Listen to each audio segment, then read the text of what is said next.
Hey guys, what's up? It's me, Thomas. Tonight we're back here with the kill count. Tonight we're here with the last of the franchise. It's Wrong Turn 6, Last Resort. So I think this is one of the more disgusting one of them. You'll understand when we get in there, but still. I expect the Hilliker brothers to come here. I don't know which ones, but, well, we're about to find out. I kind of feel bad knowing what we're getting into. So, let's just get this thing running. Get this over with.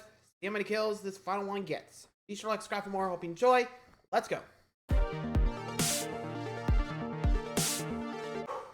Welcome to the Kill Count, where we tally up the victims in all the Wrong Turn movies. I'm James A. Janice, and today we're finally finishing off this franchise with Wrong Turn 6 Last Resort, released direct-to-video in 2014. After 3 wrong turns, helmed by the kill-obsessed Declan O'Brien, Wrong Turn 6 finds a new director behind the camera, Valery Milev, hailing from Sofia, Bulgaria, which is where this movie was shot. If you're keeping track, this is the 3rd wrong turn filmed in Bulgaria's capital city. Part 1 was shot around Ontario, Part 2 in Vancouver, and Part 4 in Winnipeg. Parts 3, 5, and this one were made in Sofia. The upcoming 7th film, Wrong Turn: The Foundation, will be the first of the series actually filmed in the United States. While The Foundation promises to be a reboot for the franchise, Wrong Turn 6 is also a sort of reboot. Originally, it was going to be the conclusion to a trilogy of prequels along with Parts 4 and 5. But with Declan O'Brien jettisoned from the franchise, Last Resort kind of exists in its own universe. It's maybe sort of an origin story, since Sawtooth and One Eye are here, and those two looked pretty dead in that mid-credits scene I originally overlooked in Part 1. But if this is a prequel, it would have to take place in 2003 or earlier, which doesn't make sense given all the GoPros around, and at least one on-screen date indicating the year is 2013. I don't know, man. Anachronisms are honestly the least of this movie's problems. Even though O'Brien was replaced, Wrong Turn 6 is just as bad as his installments, albeit in a somewhat different way. Last Resort doesn't look as cheap as the O'Brien trilogy, since Milev takes more care when it comes to cinematography, and it's also a lot less campy, with more effort put towards developing an actual plot. Unfortunately, the story feels like a total ripoff of Texas Chainsaw 3D, which had come out the year before. Just like in that movie, Wrong Turn 6 sees its central protagonist inheriting a big building and learning that they're related to the franchise's villains before eventually deciding to team up with their mass-murdering relatives. Also, if you can even begin to believe it, Wrong Turn 6 manages to out-horny all the other sequels. Not only do we get the standalone gratuitous sex scenes, but the whole plot revolves around a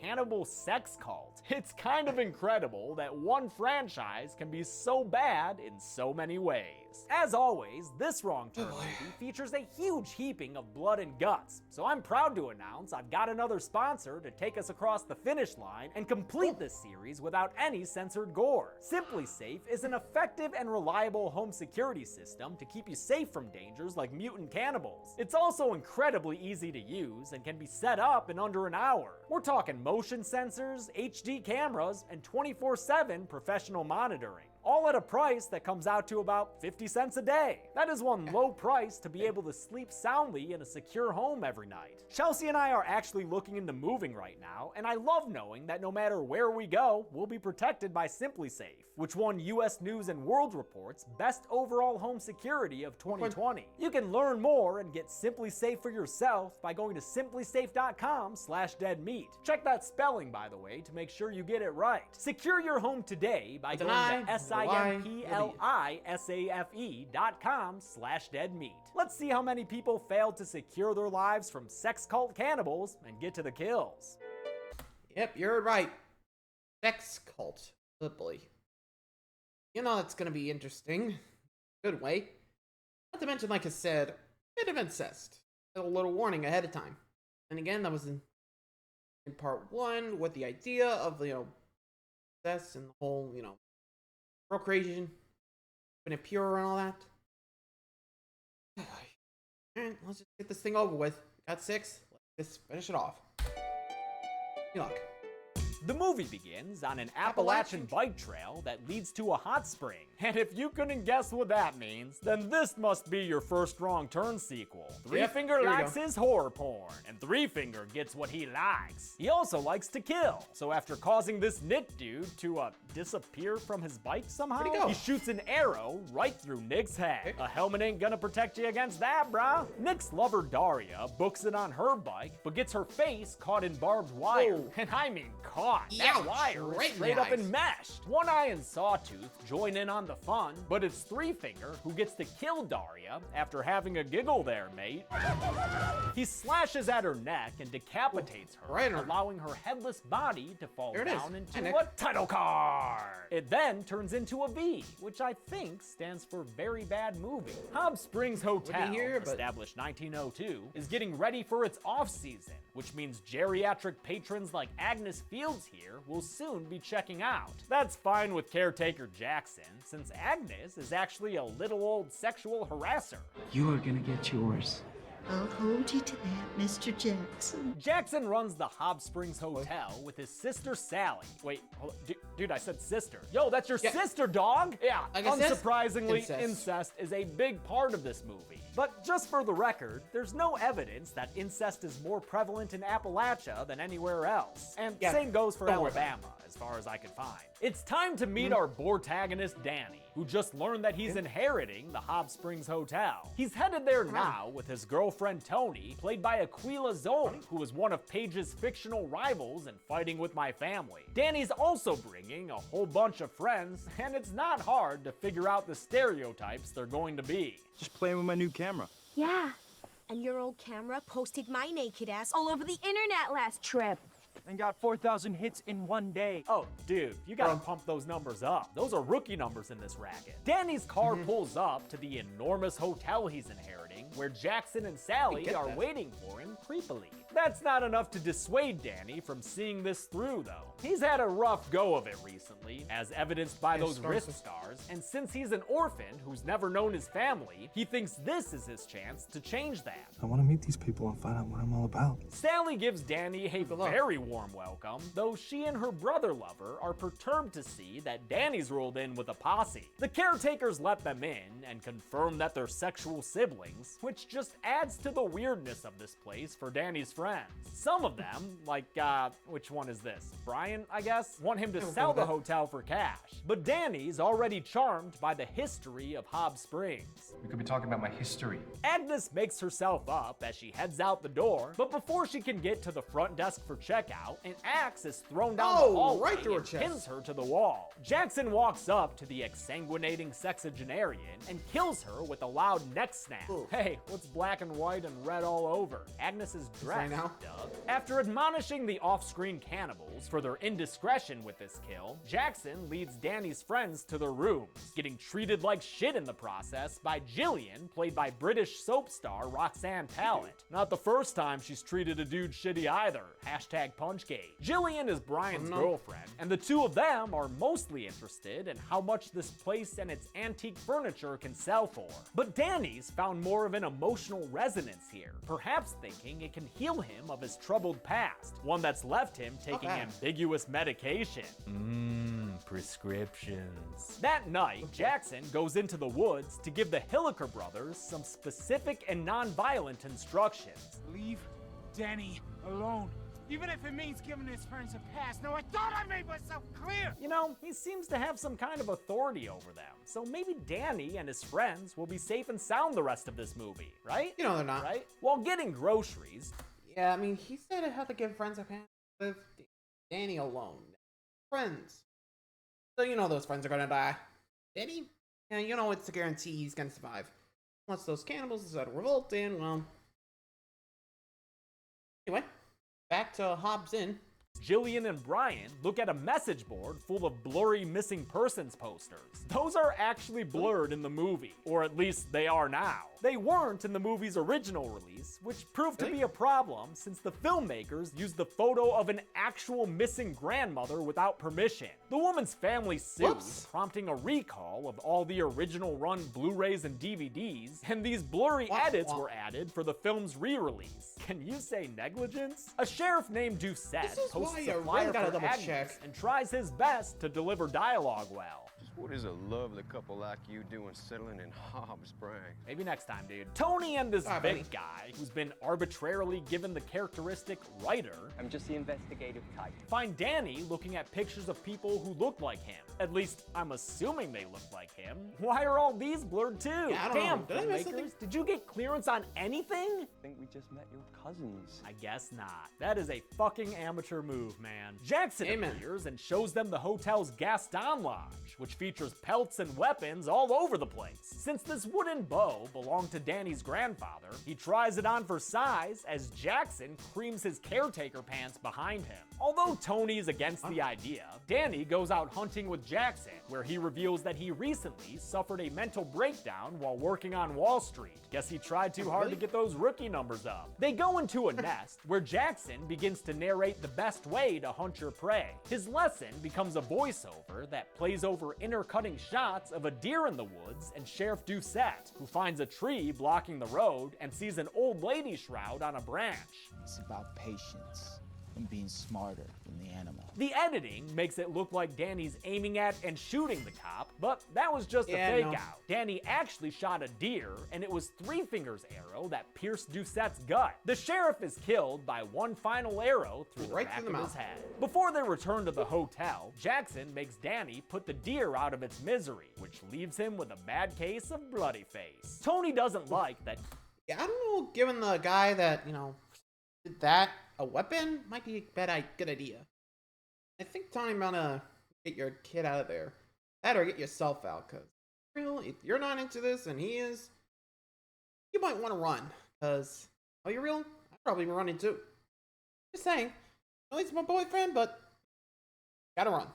Danny's still out hunting, so she asks that Vic guy to go fetch him. Instead, he finds Sawtooth nomming on Danny's dead deer, and that sends Bestie Vic rollicking through the woods. He runs into Danny, causing them to tumble down a hill, and Danny's leg ends up getting caught in barbed wire. Gonna have to learn to watch out for barbed wire if you're about to be hanging around these cannibals, gotcha. Dan. Also, sounds like the scene was a rough one for English actor Anthony Ilott, who was acting in his first feature film here. Let's cut my balls. Sally tends to Danny's wounds, which is really an excuse sorry. to get him out of his bloody clothes. Right as she's getting all up in his face, telling him he's super important and sexy, Tony walks in. And I don't care how trusting a relationship you have, I don't buy that Tony just ignores this whole thing without any kind of explanation from Danny. Tony takes over cleaning duties and then takes over Sally's other desired task, engaging in a trademark Sally. wrong-turn pornographic sex scene. Sally listens to them just outside the door, looking like she's from that porn Ted Cruz liked on Twitter that one time.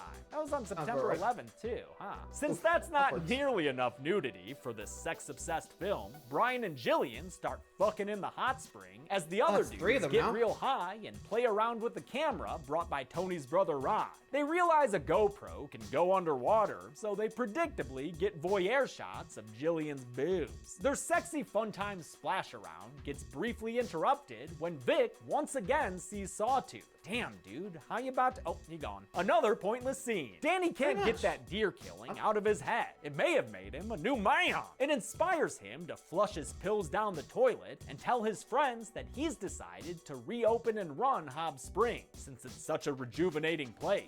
Haven't you guys felt different since you got here? Danny asks I feel Brian, awkward. his bro he knows from Wall Street, to help him draw up a business plan. And that pisses off Jillian since she doesn't want to stick around anymore. She was just looking to loot this place and leave. This is Staffordshire. Do you have any idea how much these are worth? The amount, she says, wins Brian to her side, and he draws up a new business plan, with step one being steal shit. While snooping around, Brian finds a secret passage in the walls that leads him and Jillian underground. They wind up in a huge subterranean chamber that's drippy as all hell, and is probably why the water bill is so high, Jackson. Between the sex statues and the sex chairs, this place looks like a sexatorium. Get the idea? I certainly do. This, of course, leads to another graphic sex scene. And we all know What is who this, loves number graphic 4? sex scenes. That's right, it's Sally. She's back in her favorite bean flicking position, writhing against the wall with her hand up her skirt. You know, I bet this is exactly what the screenwriter looked like when he wrote these scenes. The cannibals show up, they're in fucking robes, I guess, pushing this movie straight into Curse of Michael Myers territory. Good God. They provide some coitus interruptus with a statue upside Brian's head, blue-balling Sally as they get to, you know, just torturing Jillian. They kill the naked expect anything less from these guys? Her leg off with their hand. Maybe the knife to her neck helped too. Whatever, it's over now. The cannibals go to kill Brian as well, but Sally steps out and yells at them to leave. The hole in Brian's head has left him all sorts of fucked up, and I'll admit that this offers a rare look at how a person who survives a horror movie attack could still be left in a horrific condition. Sally keeps the depravity train going full speed when she begins to rape the brain-damaged Brian. Wow, and I thought the O'Brien movies were bad. This is heinous. Jackson stops Sally and tells her to save herself for Danny, so she instead suffocates Brian to death with a pillow and her crotch. And of course, she gets off on it. I mean, you had to expect that by now, right? Danny and Tony find Jillian's bag of stolen ceramics to sell, but her car nowhere to be found. Assuming that she and Brian have bailed, Danny says good riddance. After all, they were stealing from him. So, why is Tony defending them?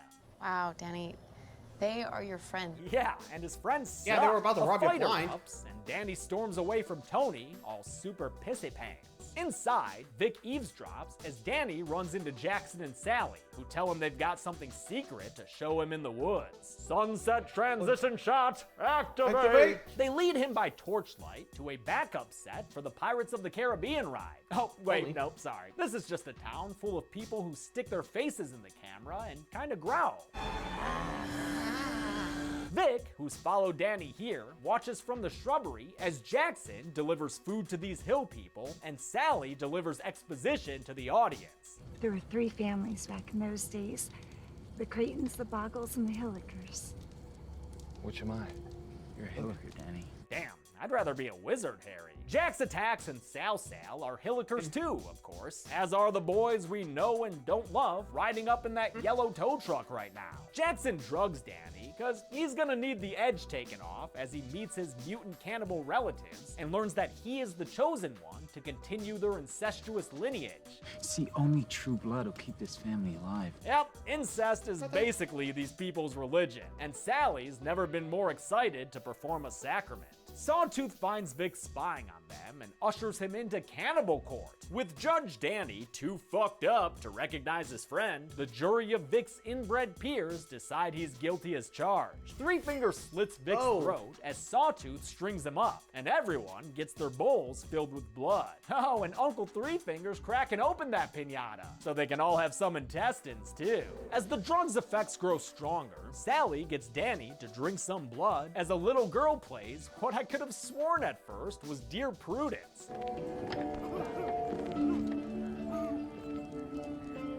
But it's not. It's some knockoff that fills the campground as Sally seduces Danny, who, in his delirium, sees Tony dancing in front of him. But it's not Tony, it's Sally, and she's doing her rape thing again. Damn, Sally, you suck. Well, this whole you know what? family Never mind. sucks. The next morning, Danny gets back to the hotel completely out of his mind.